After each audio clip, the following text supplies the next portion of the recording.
How's it going? My name is Tim, welcome to my shop, and today we're going to be doing something a little bit different. We are going to try to customize this mandolin with a new pickguard. Now, I'm definitely not an expert on mandolins or instruments in general. I started playing, I don't know, maybe 8 months ago, and I just thought that this mandolin needed just a little bit of a custom touch. My longtime goal is to build a mandolin from scratch, so hopefully this is sort of the first step to getting that started.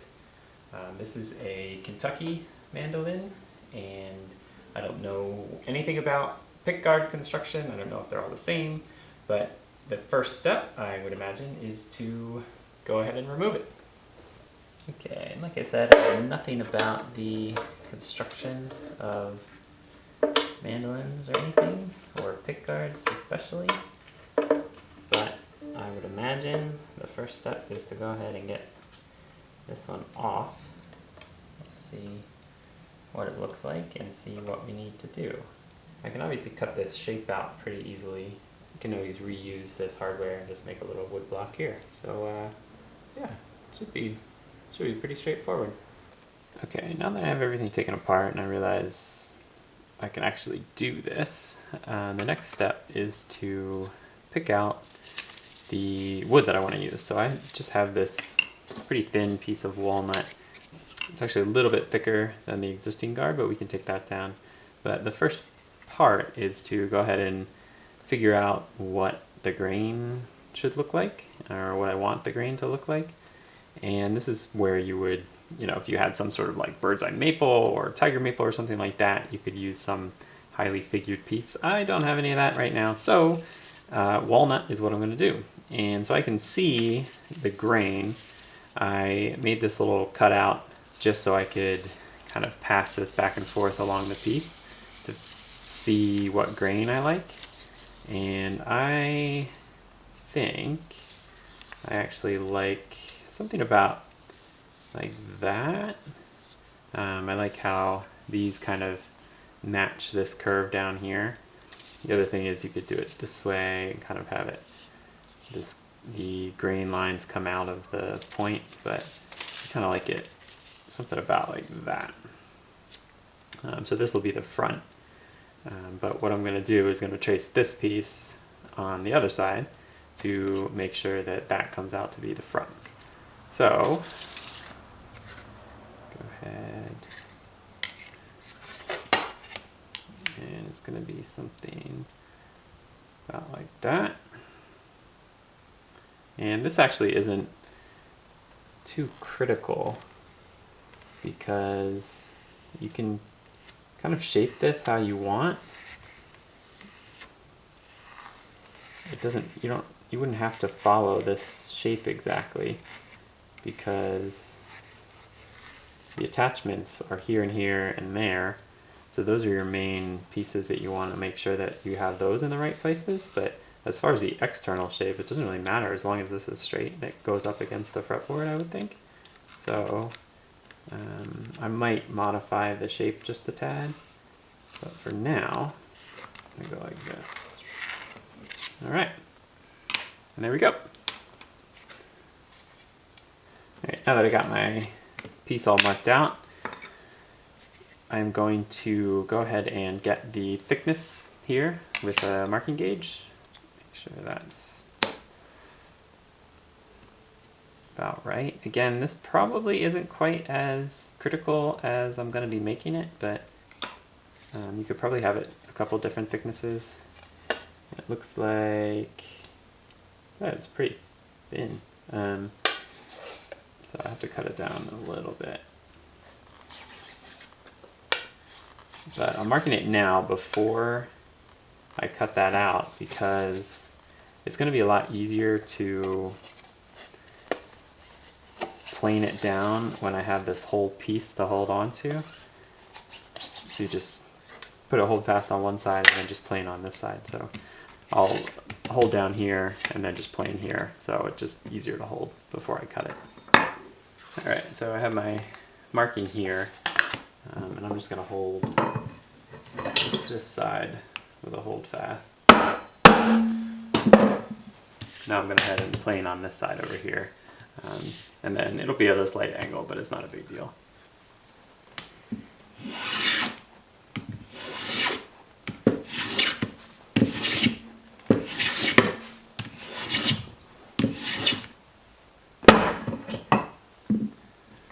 Alright, and that's thin enough. Next step is cutting it out. Right, I have my, I think it's called the bird's mouth jig, something like that, and then the pretzel. So let's get going.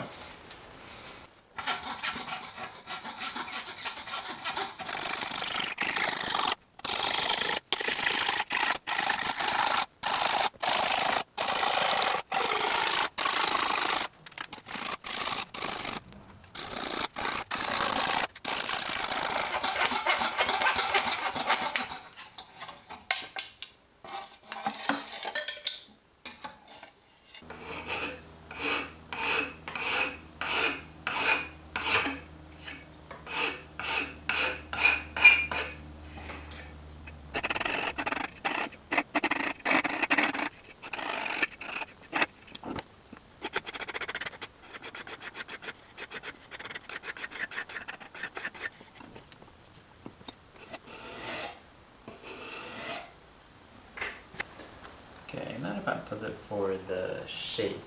The one thing that I have to still add is this bevel. The original has this bevel all the way around, and I guess I don't have to add it, but I think it maybe softens the curve a little bit. So I'm going to try to do that with a rasp. As I don't think that I have, well, I definitely don't have a router bit small enough that the spoke shape might work actually. Maybe I'll try that. Okay, and spoke shape didn't work, so we're gonna give the rasp a try.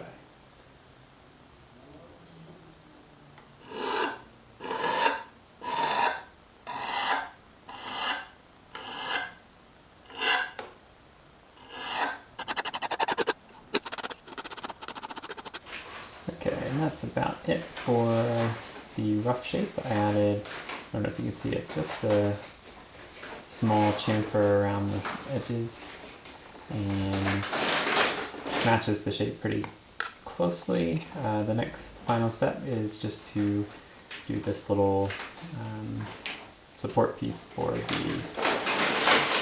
that silver bracket.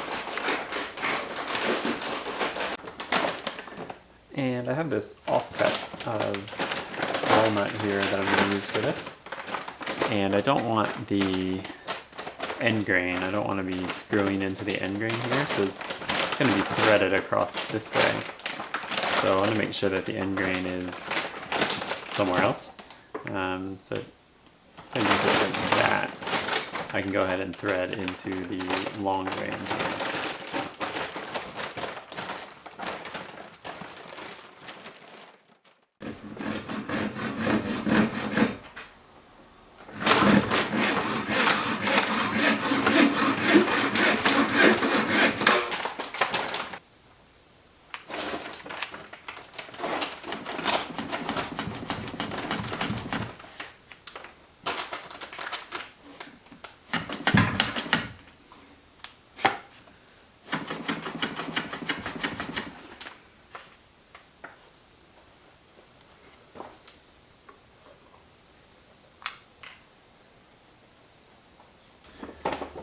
Okay, I have the rough shape now.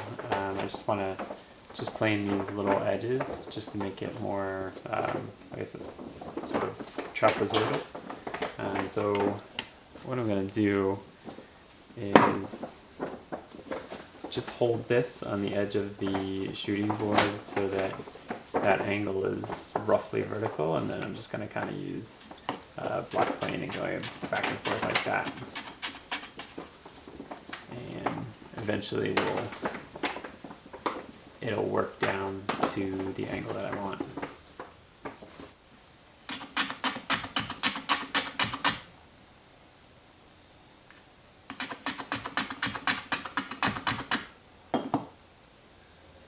Right, and that's close enough to the original shape, but we should be able to tap a hole right there. Alright, so here's what I'm going to do to make sure that hole is right where I want it. So I've just clamped that piece to match this one, and then I'm just going to go ahead and drill straight through that one to line everything up.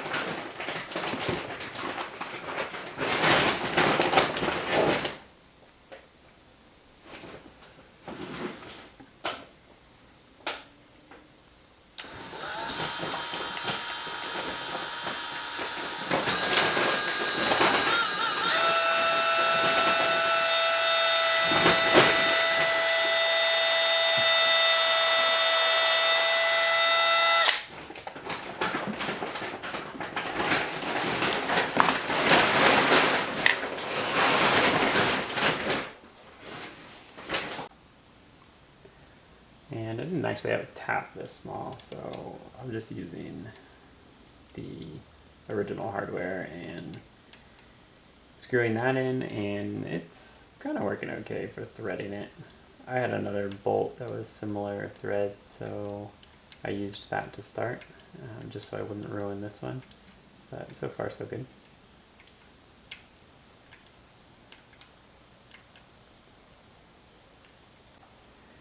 And last but not least on the construction is this strip that runs this length.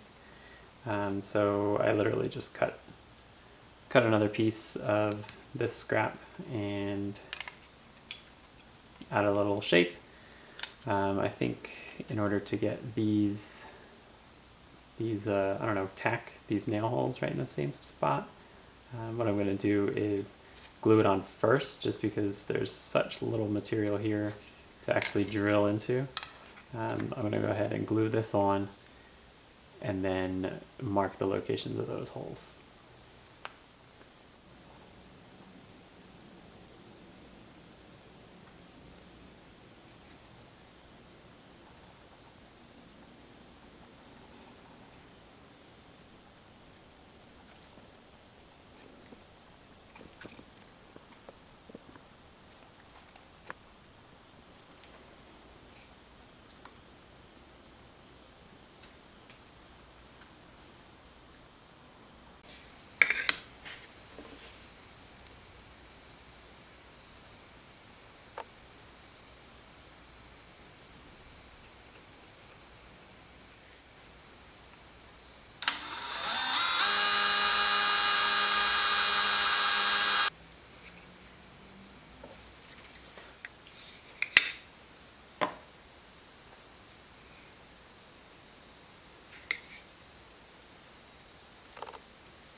Okay, and here is the test to see if it actually fits in the holes before we put the bottom piece on. And alright, that looks pretty good actually. I'm surprised that worked so well. Alright, so my idea for this part, in order to get it in the right spot, is to go ahead and connect that screw up down here, and then, I don't know, maybe try to clamp or something, or maybe just glue and then a clamp, just to make sure that that's in the right spot.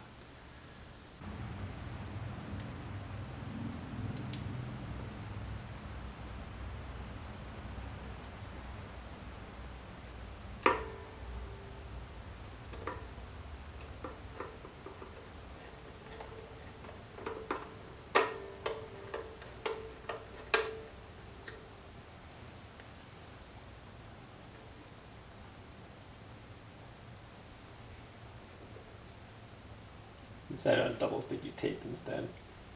Oh, this should stick enough for me to mark it, and then go ahead and glue.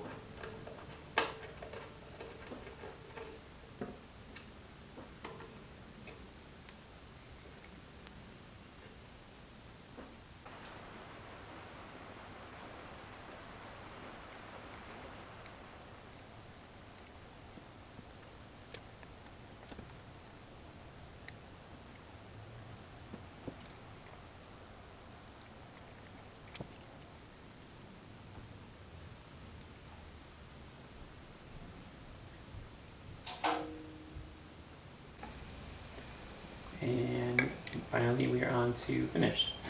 So I'm using this just super simple furniture finish. I think Chris Schwartz made it popular originally. It's a third boiled linseed oil, a third mineral spirits, and a third wiping varnish. So what I do anyway is just wipe it on, kind of coat it pretty thick, the first coat, and then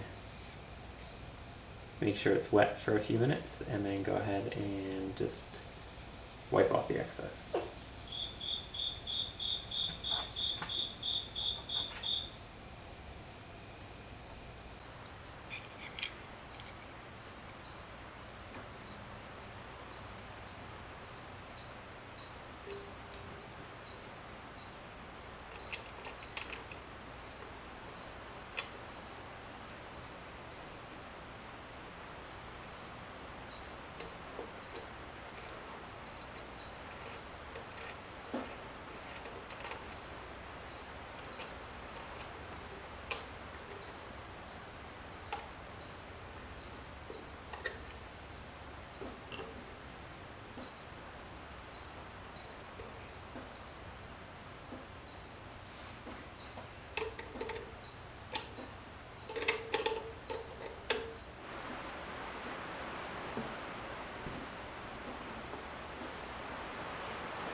Thank you so much for watching. This was a really fun project. I'm not the greatest mandolin player in the world, but I've only been playing for a few months, so hopefully there's some more mandolin projects in the future. Like I said, my long-term goal is to make one of these. I don't know if I'll get there, but hopefully. This one was a nice little customization for my first mandolin. So hopefully you enjoyed. Follow me on Instagram. Don't forget to subscribe, and we'll see you next time.